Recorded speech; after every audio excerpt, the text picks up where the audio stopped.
Okay, so guys, I'm going to now share with you about this case of the fake saline vaccination.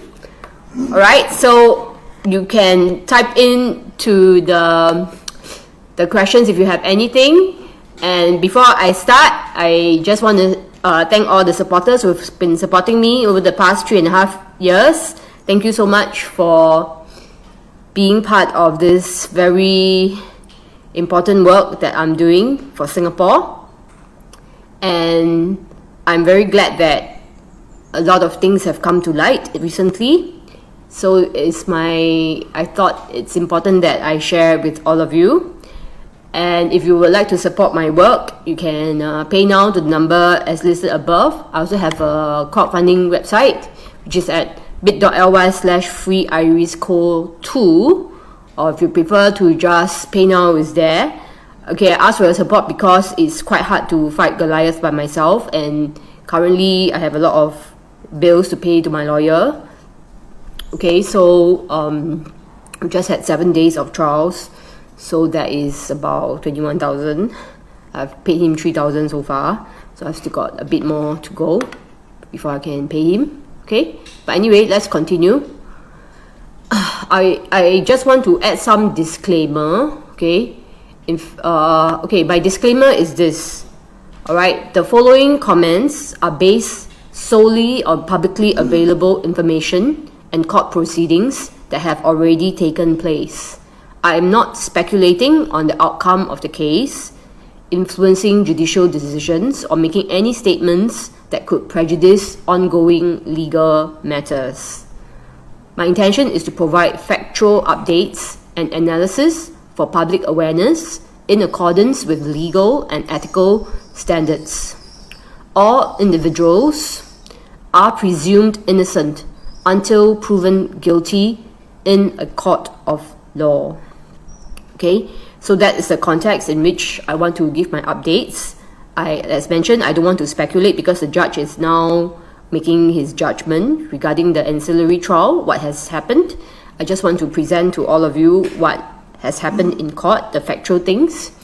And like I say, the presumption of innocence is for everybody. If I say I'm innocent, I'm not prejudging because that's my right.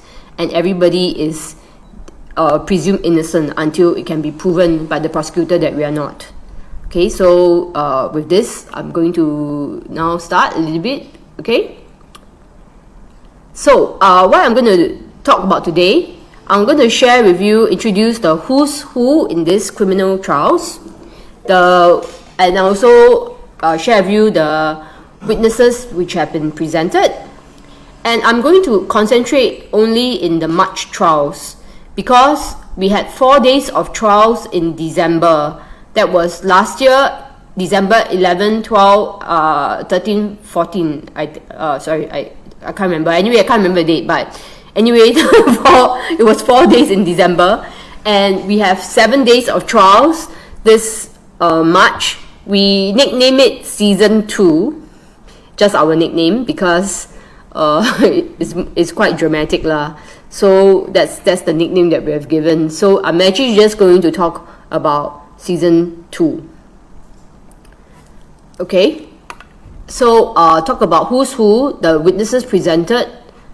Okay, and then I am going to concentrate on a few witnesses, especially, okay, this is the ASP Ho Chehin, then the head investigator Pit Seng, Dr Quah, and then it was back to Shiunn Jye, who was recalled, and then what's next. Okay, so the whole disclaimer stands. I just want to present factually what has happened. And as you know, there has already been about 2 articles, one by CNA and the other one by Straits Times. Okay, CNA one is actually on March 12th, and the Straits Times one was, I believe, on Friday, March 14th. Okay, so who's who? So I'm one of the accused. I'm an activist. I'm a founder of Healing the Divide. Okay, co-accused is Dr. Quah. He's accused number 2, medical doctor, and he's a director of 5 labs and 4 clinics. Okay, and accused number 3 is Thomas Chua, who's a clinic assistant to Dr. Quah. Okay, so next. Alright, and next is my lawyer. My lawyer is Mr. Wee Pan Lee. Okay, and the lawyer of Dr. Quah is Mr. Adrian Wee, also Wee. So they are Wee and Wee. Okay, and we have DIY lawyer Thomas Chua. Okay, so that's the part. Okay, the prosecutors.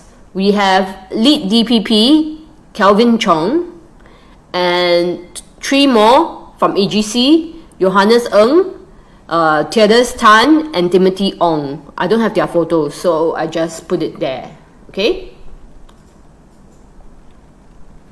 Then we have the judge is District Judge Paul Chuan, who has got very good credentials.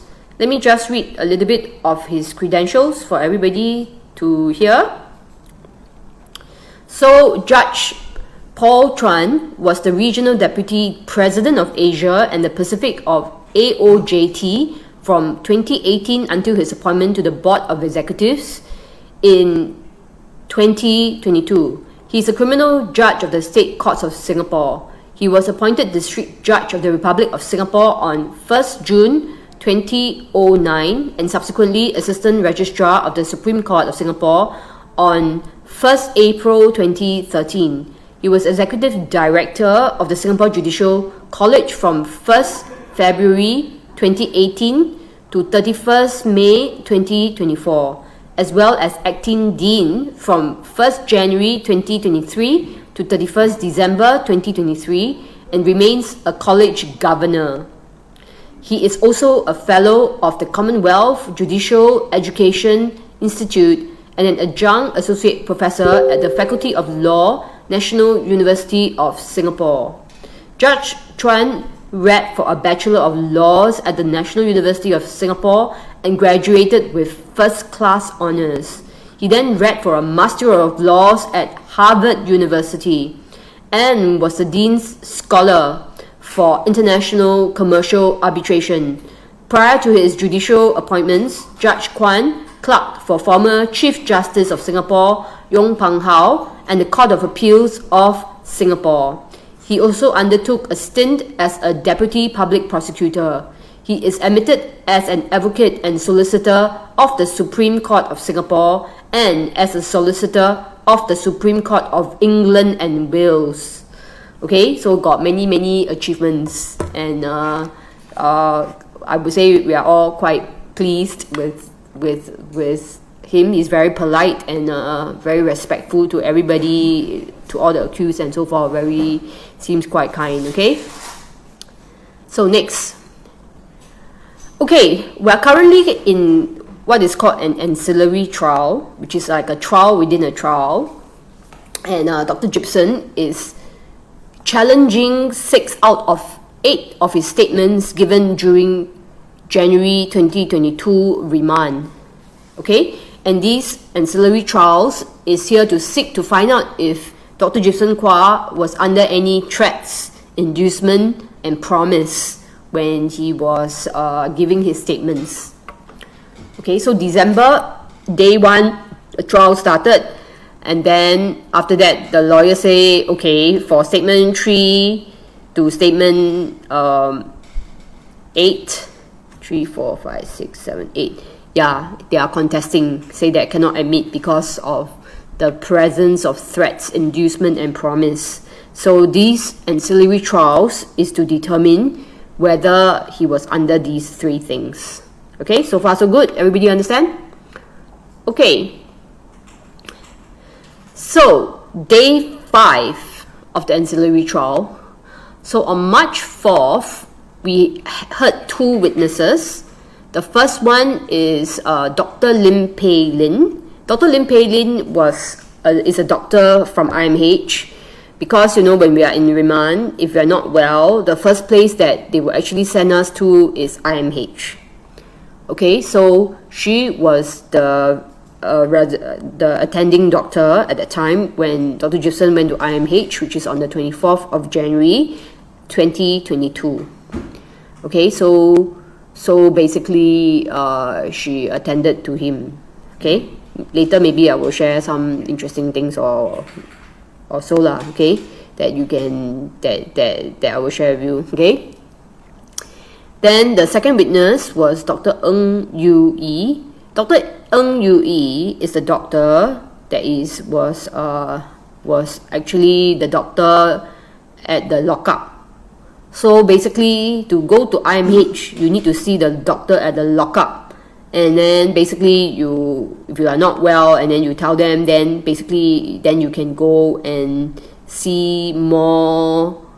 Then he will maybe recommend for you to go and see the doctor in IMH. Sorry, let me just go back. Okay, so far so good. Okay, so let's continue. Good evening, everybody. Okay, I will just continue. I will only answer relevant and important questions. Okay, and if anybody is haters or say bad things, I may kick you out and ban you and block you, so I don't have to deal with your nonsense. Okay, now day 6 was witness number 3 of season 2, which is Tan Wen Xuan, and he is a police officer. He's in charge of the lockup because we were shown movement logs of the lockup. And then witness number 4 is David Quah, this other guy who is in charge of the security system. He's in charge of the access card system at the lockup. Okay, so that was day 5 and day 6. Okay, anyway, let me go back a little bit. Okay, so basically we heard these 2 doctors, and Dr. Gibson is basically also saying that on this day he actually was a bit suicidal because he had, I mean, it's the first time. I mean, it's pretty intense. Okay, if you have ever been arrested, you know that it is very stressful. Okay, we were handcuffed for the first time, and then we had to go to lockup. We had to sleep on the floor, and it's like your life changed. Okay, so basically he was very stressed, and he thought about committing suicide. But because he is also he knows how to do pathology, and basically I guess he knows how to do autopsy, so he knows that if somebody were to commit suicide, alright, the body needs to be autopsied, and he didn't want any of his friends to have to do the autopsy on him. That's why in the end he decided to put it aside, and then went to see the doctor at the lockup, Dr. Ng Yu Yi, and then Dr. Ng Yu Yi said, okay, you want to go to IMH? Then he went to IMH. Okay, and so over at IMH, he was able to talk to Dr. Lim Pei Ling, who basically asked him how he is and so forth, even talk about the newspaper article. And I think Dr. Lim Pei Ling also called the girlfriend and managed to allow him to talk to her or something like that. Okay, so that's why I can remember. Okay, so these 2 is more to confirm his state of his mind, how it was like during the lockup. Okay, on the 24th of January. Okay, so next, on day 6, which is the second day of the season 2 trial, we had this I think I can't remember his rank, okay, but anyway, he was one of the staff of the lockup, Mr. Tan, and also witness number 4, David Quah, who explained about the card access system and so forth. So the movement log of the people in remand is actually tracked, and the movement is tracked when we are in the lockup and we are being moved to the interview room, when we get our meals and so forth. So there were a few times in which Mr. Tan said that he cannot review certain information due to the fact there is some privilege or security things. For example, when we ask him, what time did you finish shift on that day? And he didn't answer. He just says privilege and can answer. So, but never mind. Okay, it was important, but I guess the defense didn't want to push it that much. Okay. So of course, then the next one was this Mr. David Koh, who talked about the system, how accurate it is, and how I suppose it's accurate, right? It's quite hard not to be accurate. The security system has a timestamp on it, so there are many places, as you can imagine, that requires the card to go to access. Okay, is Dr. Lim Pei Ling the wonderful psychologist doctor? I guess she was quite alright. She was quite detailed in her notes. She took a lot of notes about what happened. Okay, so that, okay, these are quite okay. Next, on day 7, which is March 6, we had ASP Ho Che Hin. Now, ASP Ho Che Hin is the supervisor of the lead investigator, I.O. Shiunn Jye, okay, who was in charge of Dr. Gibson. So why was he there? Because he was there to basically give his testimony regarding the meeting between Dr. Shiunn Jye and H.I. Tan Pit Seng. Okay, according to him, Dr. Gibson is the one who requested to see the supervisor, and that's why H.I. Tan went to see him. Okay, of course, Dr. Gibson disagreed, and the lawyer also reminded the court that this is not what Shiunn Jye said. Okay, so I.O. in December actually said that H.I. Tan wanted to meet Dr. Gibson to ask him about his welfare. Okay, that was a story in December. But when ASP Ho took the stand, he said, oh no, it was because Dr. Gibson wanted to see the supervisor, that's why H.I. Tan went down.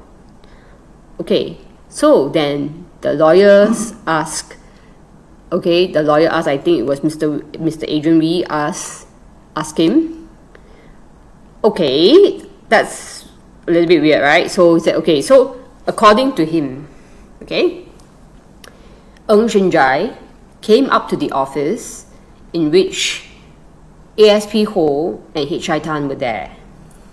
And there was a request saying, oh, Dr. Quah wants to see the supervisor. Then, without saying a word to H.I. Tan, okay, so Mr. Wee said, did you ask this Ho Che Hin, did you then ask H.I. Tan to go down? He said, no, I didn't ask him to go down. I mean, you just bear in mind, okay? If Dr. Gibson wanted to see the supervisor, it's actually ASP Ho who has to go and see him.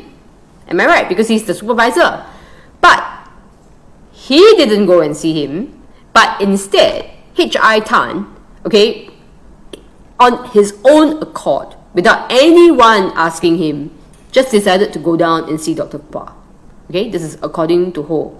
Because he said, so we said, did you ask H.I. Tan to go? No, I didn't ask him to go. So he decided to just go down by himself. Yeah, I suppose. Okay, so did he tell you about this meeting? Oh, no, I didn't know about this meeting. H.I. Tan is the boss. Yes, he is the big boss in Cantonment Police Station. He is the third man. Okay, the third highest ranking. He's the head of investigations, which means that all the IOs have to report to him. So how far away is H.I. Tan. Okay, so Shiunn Jye. So that's Shiunn Jye. Okay, and then there is Ho Che Hin. So Ho Che Hin is the supervisor of Shiunn Jye. Okay, and now H.I. Tan is actually Ho Che Hin's supervisor. So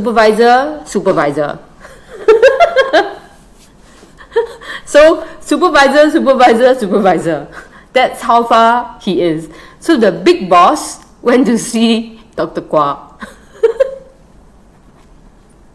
So that's Ho's version of what happened. And when they say, so did you know anything about this meeting? Oh no, I don't know anything. Did anyone tell you about this meeting? Oh no, no one told me about the meeting. Alright, yet it's not secret apparently. Okay, so so that was Ho Che Hin. Alright, next. So day 8 is March 11. Okay. Oh, by the way, one more thing is that it seems like all these police officers have very bad memory. They always say, I can't recall. So when they did another I can't recall, the lawyer said, Mr.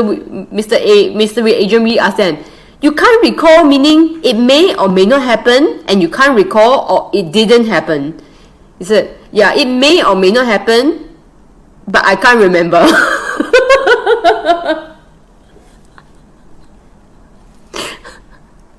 Okay, so day 8, March 11. Of course, this was a moment that everyone was waiting for because it's a big shot, right? Who's on the stand. And everyone wants to know why he is talking to Dr. Quah.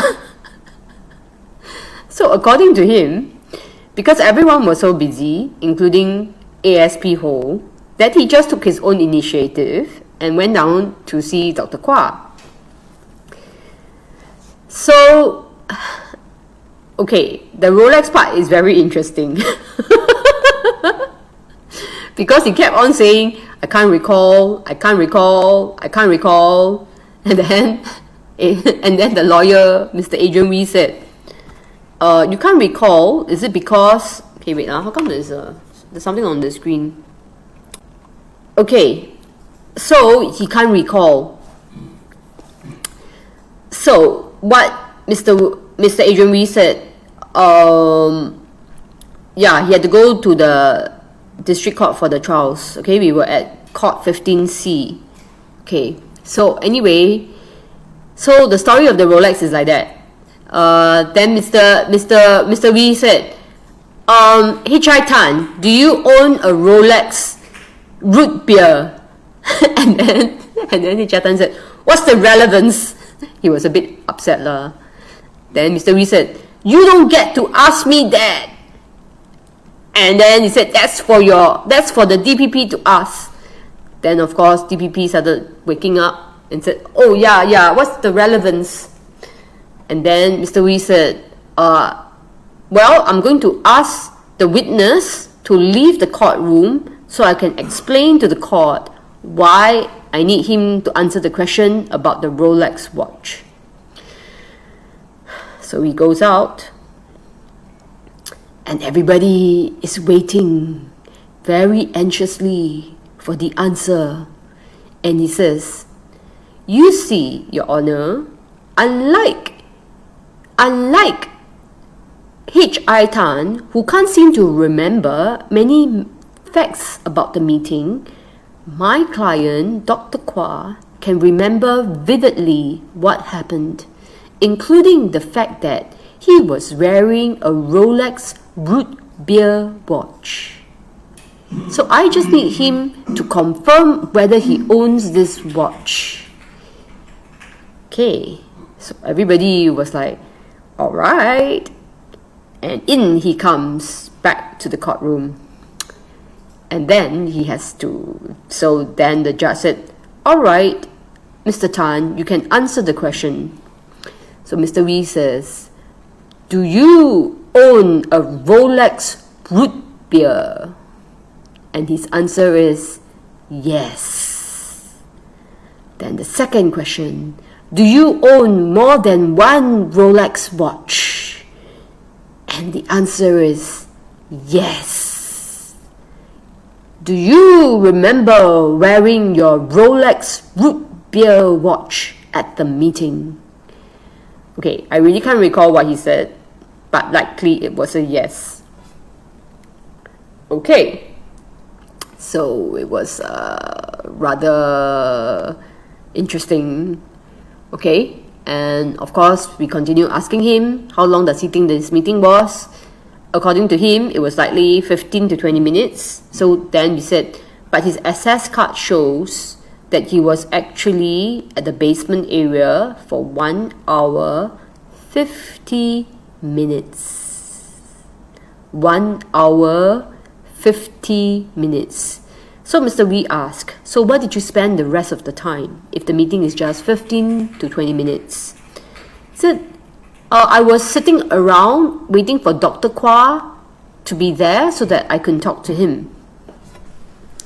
Then Mr. Wee said, oh, you mean your subordinate was letting you wait more than an hour to speak to the accused? Then he said, yeah.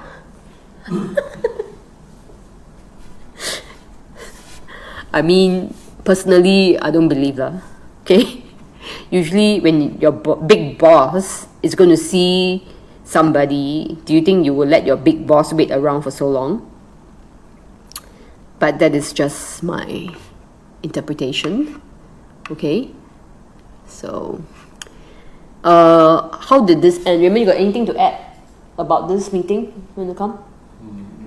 No? Huh? Okay. So, let me just continue. So, the whole thing was when, and then there was also one more question that was quite interesting, which the defense asked, is that is there any police that is in the courtroom in the last few days leading up to his testimony? And the answer is yes. Okay, I do not know whether they were reporting to him or he's being investigated or what. I really don't know. Okay, but I really hope that the Singapore Police Force takes this very seriously, because for him to talk to the accused is a very rare and unusual meeting. In fact, I would even say it's inappropriate that he's talking to the accused directly. Okay, next. So, I think the cross of Mr. Tan ended around 4:30, and the hardworking judge says, let's continue. We are not going to waste any precious time, because he probably knows that there's still a lot to cover. And so Dr. Gibson took the stand on day 8, which was March 11, at about 4:30. And his lawyer started asking him some background questions. And one of the things he revealed is that at that time, he was the director of 5 different medical labs. So he had a full-time job as a lab director, a medical lab director, and he was running 4 clinics. Okay, so he was running 4 clinics. So you can imagine how busy he is. Then, of course, I mean, it's already been revealed that he has a wife, he has a girlfriend, and he's got 4 children. Okay, 3 from the wife and 1 from the girlfriend. So I would imagine that he is very, very busy lah. He's a very, very busy guy. Okay, in fact, so busy that I even hardly have much chance to talk to him at all. I only met him once. Okay, once. Okay, in my life prior to the trials. Okay, so I wonder how to conspire like that. Okay, never mind. So then Dr. Jason of course mentioned that the very important thing is that, okay, what has been revealed also in the MOH trials, in the December trials, and he further continued, is that prior to going to Cantonment, being taken to Cantonment Police Station on the 21st of January, he was in MOH for 1 whole day, okay, in the morning, all the way, all right? He was being interviewed many times throughout the 20th of January by different people. I won't go into it, okay? But he didn't sleep the whole night because he was being interviewed like at 3 o'clock, 4 o'clock in the morning. Okay, and then he was subsequently taken to the Cantonment police station. Okay, so that was like, and then he was being interviewed at 6:55, and he was being interviewed at 9:55. Then he was being and then he tried to sleep a little bit, but of course you can't sleep that well because it's like middle of the day. You sleep on the floor, you're in remand, so you can imagine how bad the situation is. Okay, so according to him, he wanted bail at all times. Okay, and so when they started interviewing him, according to Dr. Gibson, especially with I.O. Ng, okay, he claimed that he was asked to name the 15 to 17 patients because he had earlier mentioned it in MOH, and he was just asked to name 15 to 17 patients without his medical records. So he had to do a unlucky draw. I say unlucky draw because any patient he picked and gave to the police, these patients would get into trouble, as you can see. Okay, so he said he avoided his family and his friends and did an unlucky draw. Okay, so he just picked 15, 17 names from the list that was given to him. Okay, and at this point, the DPP, Calvin Chong, was of course shocked and said, "What? You mean you just anyhow pick the name and then these people are being charged?" He said, "Yes. That's the reason why he has to do this ancillary trial, because he was asking for his medical records and he was never given his medical records, even up to today. He was given some information about patient list. He was shown invoices. In fact, then he talked about the 3 invoices that was listed. Okay, 3 names from 3 patients. And he said, you can see at the top of the invoice, right? If it is my patient, the doctor reference will say Dr Quah. But this invoice says doctor, which means that this is not even my patient. Okay? So because he has like 15 to 20 doctors that is looking after the 4 clinics together with him. Okay? So it was pretty shocking to everyone that he had to do an unlucky draw to pick 15 to 17 patients. So he reluctantly did it, okay, because he wanted bail. So it's a bit like the case of the moving goalposts, You thought that after you pick the 15 to 17 patients, right, you'll be offered bail. But who knows? After that, his charges were upgraded to non-bailable. Okay? It was upgraded to non-bailable on the 25th of January, and that put him even more in depression. And he really wanted to have bail. Okay. So let's talk about the...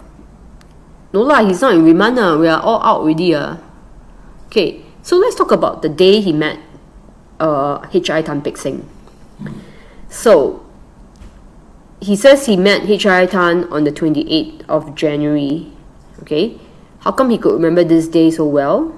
Because at the start of the meeting, at the start of the investigation, so basically the other thing that happened is this. Okay, on the 28th of January, which is I think a Friday, okay, it started with I.O. Ng taking statements from him.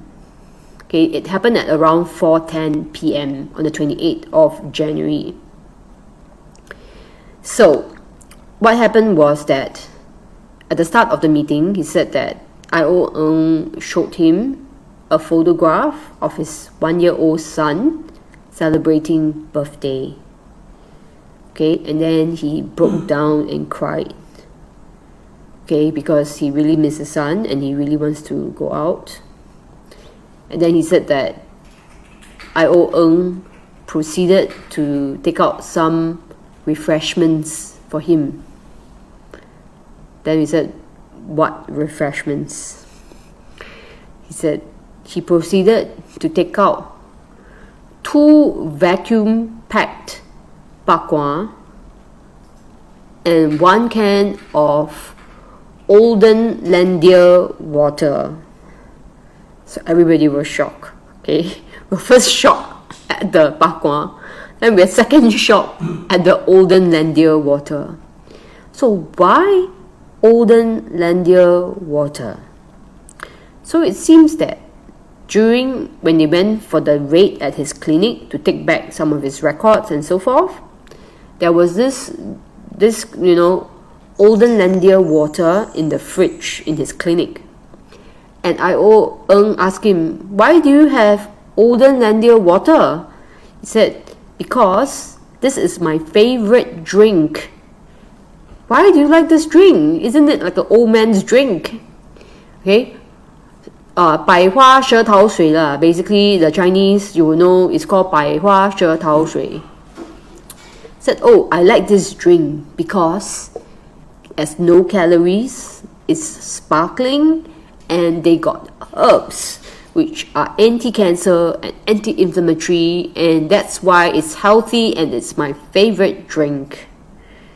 So I.O. Ng brought Dr. Quah his favorite drink, and seeing that Chinese New Year is round the corner, he also brought 2 packs of vacuum-sealed Dr. Quah for him. I just want to make a note that this is Dr. Quah's version. Okay, of course, I'm sure I.O. Ng is denying this.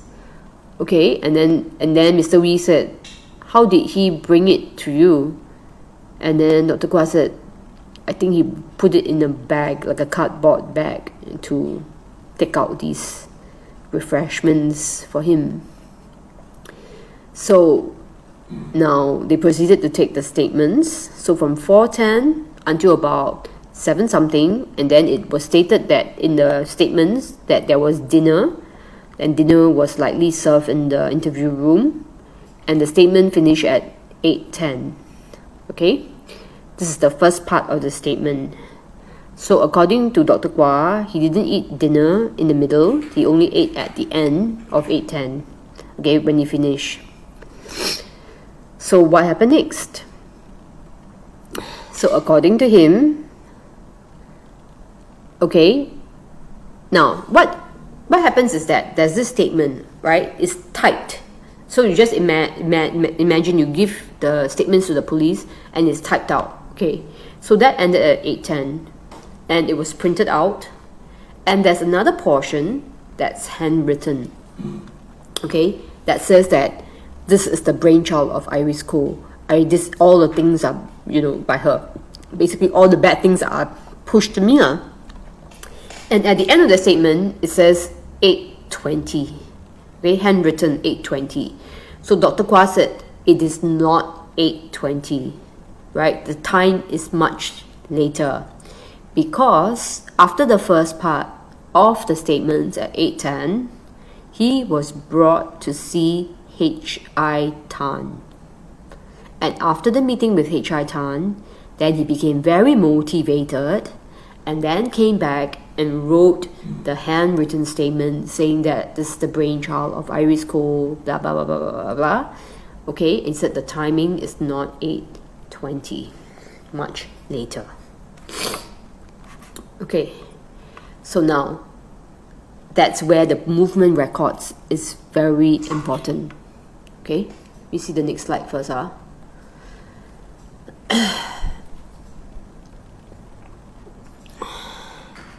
Okay, and let me just go back first. So, so the thing is that, okay, I will tell you the last part later, because that one is the most important part about is who is telling the truth.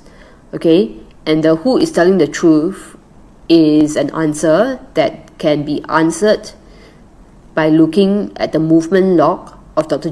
Quah moving in and out of the lockup, as well as the access card by H.I. Tan Pit Seng and I.O. Shiunn Jye. Okay, let me just continue first because this part is a very important part. So, what he said is that, okay, so then Dr. Quah continued to give the rest of his testimony. He said that after the meeting with H.I. Tan, he was extremely motivated.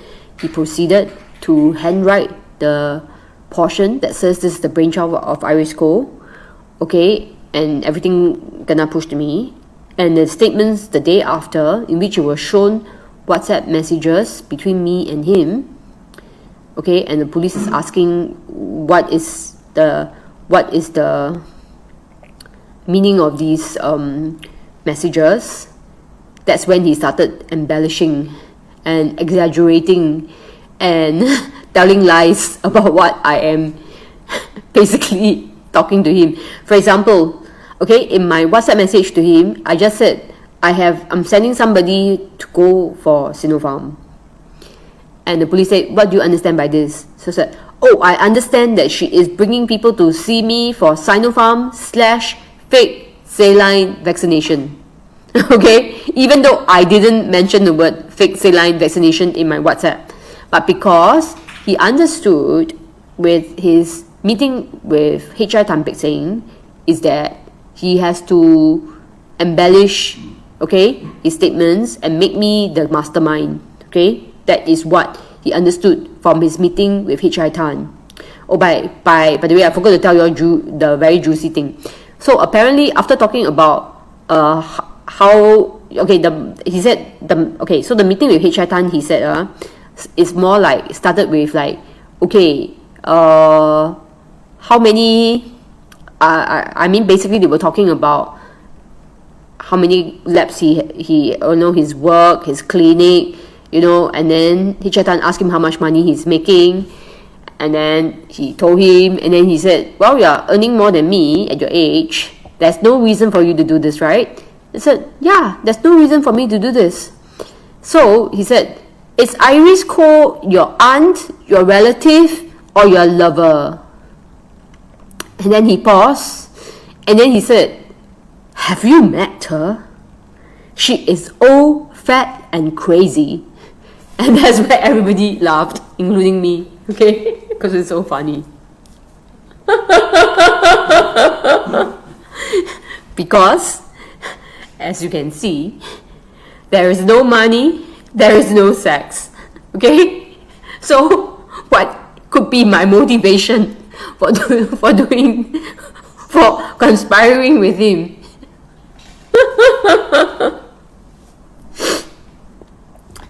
Okay, so so basically after that meeting, okay, he understood that in order for him to obtain a bail so that he can leave remand as soon as possible, he had to make me culpable, right? He had to push all the blame to me, and he had to just cook up stories, which is what he did the next day. He went back actually to the interview room, okay? So according to the movement log, H.I. Tan was there for 1 hour 50 minutes, even though he says that he was waiting around for 1 hour, which I hardly believe lah. Okay, anyway, so 1 hour 50 minutes, and spend the rest of the time with I.O. to wrap up, to basically do the handwritten portion, okay, and then he was taken back to the lockup at 11:32 p.m. Okay, so from 4:10 p.m. to 11:32 p.m. he was with I.O. Shiunn Jye. That's almost 7 hours. Okay, he was with I.O. Shiunn Jye for almost 7 hours. And I.O. Shiunn Jye's movement log also shows 11:32 p.m. and he denies that he is with Dr. Gibson until 11:32. So then people ask him, how can that be possible that you're not with him until 11:32? I mean, okay, the other thing is that if the interview finishes, then would you just sit around with the accused and talk cock? I mean, basically you won't, right? I mean, you're probably busy. Why would you sit around with the accused for nothing and just be passing time and chit-chatting, is it, in the interview room? That is very, very unlikely and almost impossible. Okay? So yeah, so later on I will share with you the other part. Okay, so the other important things. So basically he talked about the interview with, the meeting with H.I. Tan, and then he was also, after his lawyer asked him questions, it was followed by the cross of the DPP, Calvin Chong, who asked him a series of questions. Okay, I mean, it was pretty long. Where he was on the stand for about 3 days. Okay, on the witness stand for 3 days, and a majority part of it was the cross by the DPP. And DPP asked him, well, if you claim that you were coerced or wanted bail, how come in February, March and April, after you came out of remand and you went to MOH, you still continue to put Iris under the bus? Then he said, well, because the meeting that I had with H.I. Tan is supposed to be secret and I'm not supposed to tell anyone. In fact, I was told never to tell my lawyer also about this meeting. Okay, so then so finish the cross of DPP Chong. In fact, then after that it was my lawyer's turn. So Mr. Wee Pan Lee asked him questions. Okay, so asked him a series of questions regarding some like D-dimer test. Can you explain what's a D-dimer test? Can you explain what's CPAS? Can you explain this and that? Okay. Then also Mr. B said that if somebody were to take a D-dimer test, alright, could it be that it's one of the ways in which you can find out if somebody is vaccine injured? He said, yes, it's possible. So that was one of the questions that was being asked. Okay. Then my lawyer asked him, why now? Why are you changing your statements now? Okay, so he said, I'm trying to remember, okay? It may not be word for word what he said. So he said that he has been living with this guilt of putting so many people in trouble.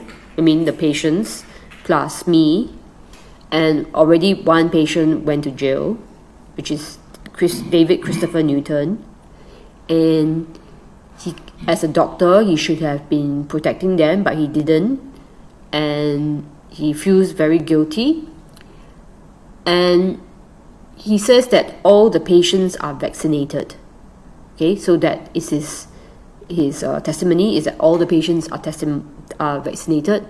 He said Iris Koh is not the mastermind because I am the doctor. These are my clinics. Majority of patients are mine. Even though he has accused me, or he has accused and said that all the patients who went there for fake vaccines are from Healing the Divide and so forth.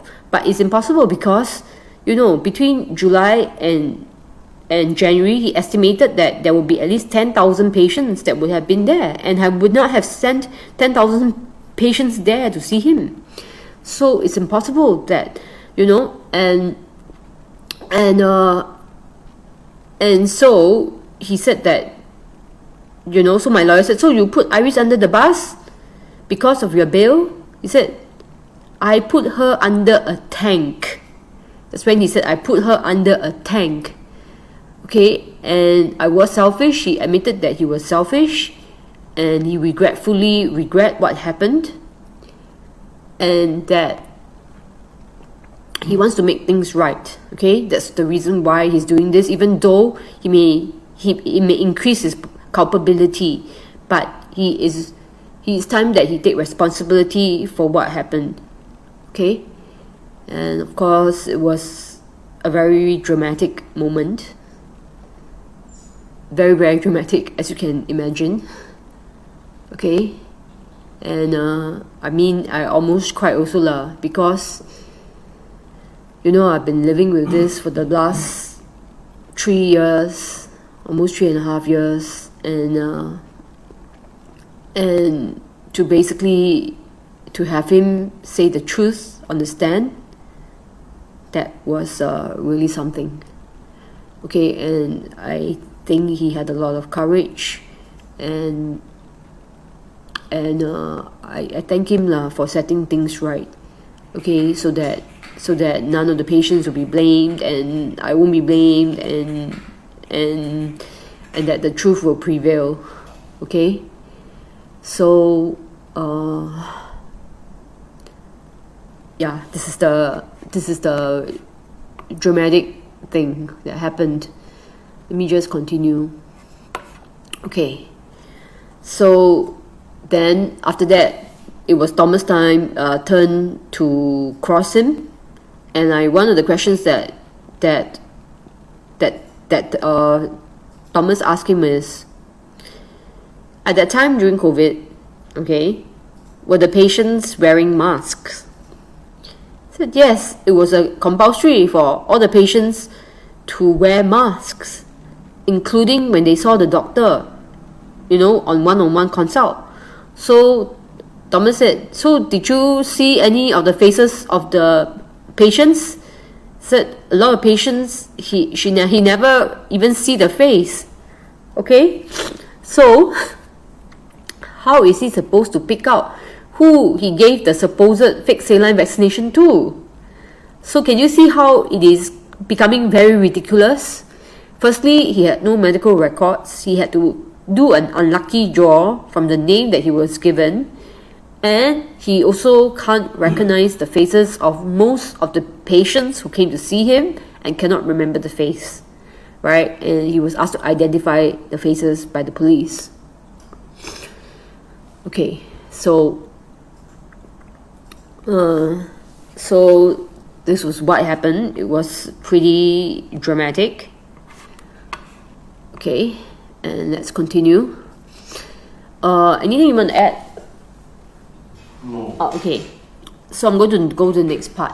Okay, so after Dr. Jason was being crossed by the DPP, by my lawyer, and by Thomas, okay, the defense, okay, recalled I.O. Shiunn Jye again. Okay, there was some special permission, because usually after a witness finish, not supposed to call them back. But because we needed to confirm the information, because in December, when I.O. Shiunn Jye was called to the stand, there was no movement log and no SS pass to verify certain information. So call him back again. Okay, and this one is very important, because it's to see whether who is telling the truth lah. Okay, so according to the movement log, I.O. Shiunn Jye was up at the office at 8:19. So remember earlier I told you that the handwritten portion finished at 8:20? So how can it be that he can suddenly, just imagine, according to him, he was talking to Dr. Jason, taking his statements, okay, and then suddenly at 8:19, he was up in the office because the access card shows that he was in the 3rd floor. And then he was down again at 8:25, which is almost impossible because the handwritten portion finished at 8:20. Okay? And then he was down again at 8:25. So do you think it's possible or not possible? That's why women make a joke, okay? The joke is that, wow, he's like Flash. You know the character Flash from Marvel? Okay, I'm just going to play this thing for you to see.